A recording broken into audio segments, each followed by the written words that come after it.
বন্ধু, এত পরিশ্রম করি একটা টাকাও হাতে রাখতে পারি না, সব টাকা সুজন ভাই হাতে চলে যায়। টাকা দেওয়া লাগবে না, তুই সুজন ভাই তো সুদে টাকা আনছস, বাট আমি তো নিজে সুজন ভাই টাকাই না, আমি নিজেই তো টাকা রাখতে পারি না। ঠিক আছে বন্ধু, চল কাজ করি। হ্যাঁ করিস।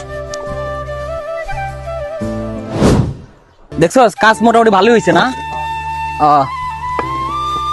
এই কি ব্যাপার, কাজ কতদূর রে? আসসালামু আলাইকুম। কিরে কাজের কি অবস্থা, কাজ কতদূর? তো ভাই চলতেছে কাজ। কাজ কিন্তু দ্রুত উঠাইতে হবে, ঠিক আছে? ঠিক আছে আমার ভাই। ছোট ভাইয়ের কিন্তু বিয়ে আগামী সপ্তাহে। হ্যাঁ আচ্ছা ভাই, আচ্ছা আচ্ছা ঠিক আছে।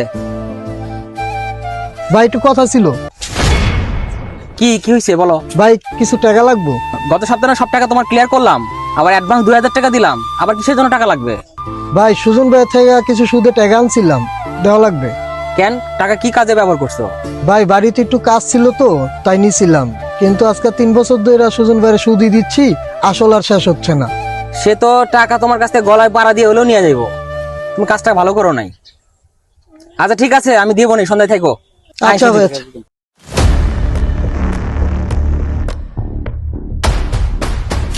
ভাই রফিকে তো টাকা দিতেছে না 2 মাস যাবত, লাভের টাকা। কি বলো? স্বপনের খবর কি? ভাই ওরও একই অবস্থা ভাই, ও টাকা দিচ্ছে না। তুমি কি কাজ করো? তুমি যদি দায়িত্ব ঠিক মতন না পালন করো, তুমি বলো, আমি অন্যজনকে দেই। তুমি ওদের টাকা কেন নিতে পারো না? মাসেরটা মাসে নিবা।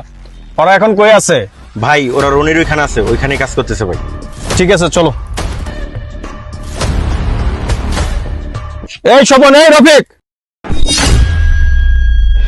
তোরা যখন টাকা নিলি, হাতে পায়ে ধরে টাকা নিলি যে প্রতি মাসে সুদ প্রতি মাসে দিবি, তোরা এখন প্রতি মাসে সুদ ঠিক মতন দেস না কে? হ্যাঁ, তোর বাপের টাকা, তোদের বাপের টাকা যখন মন চায় তোরা ভাঙবি আর আমার দিবি না। হ্যাঁ, সুদের টাকা ঠিক মতন দিবি, না দিলে তো কোনো খবর আছে, একবার করে দিলাম। ভাই টাকাটা দিয়ে দিব ভাই। ভাই রনি ভাই আইছিল, রনি ভাই কিছু সন্ধ্যার পর দেখা করতে, আপনাকে সন্ধ্যার পর টাকাটা দিয়ে দিব। ভাই আপনি নিশ্চিন্তায় বাড়ি যান। এই বেটা, আমি টাকা ছাড়া কোনো নিশ্চিন্তা বুঝি না। টাকা দিবি, আমি বাড়ি যাবো। টাকা দিবি না, এইখানেই থাকো। কোন সময় দিবি ক? টাকা ছাড়া আমি কোনো শান্তি থাকে না আমার। টাকা আসবো, শান্তি আমি বেটা। ভাই, আসসালামু আলাইকুম। ওয়ালাইকুম আসসালাম।